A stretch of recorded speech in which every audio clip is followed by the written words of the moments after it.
ভুল করেও বাড়ির রান্নাঘরে এই 3 ধরনের বাসন কখনোই উল্টো করে রাখবেন না, না হলে বাস্তুদোষ লেগে পথের ভিখারি হতে বেশি সময় লাগবে না। চলুন জেনে নিই, তবে তার আগে প্রভু শ্রীরামের ভক্তরা লাইক করে কমেন্টে জয় শ্রীরাম লিখে দিন। নাম্বার 1, তাওয়া, যার উপর আপনি রুটি বানান।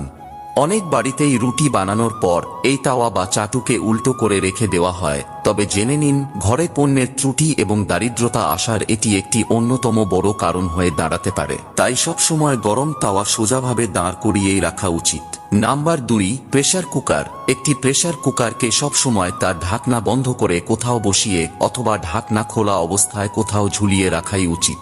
উল্টো অথবা উপর করে প্রেসার কুকার রাখলে তা বাস্তু ত্রুটি এবং বাড়িতে অর্থ সংক্রান্ত সমস্যা বয়ে আনে। এবং নাম্বার 3, কড়া অথবা কড়াই। কড়াই সব সময় ঝুলিয়ে রাখাই উচিত, তা না হলে এই কড়া উল্টো করে রাখলে মৃত্যু পর্যন্ত দারিদ্রতা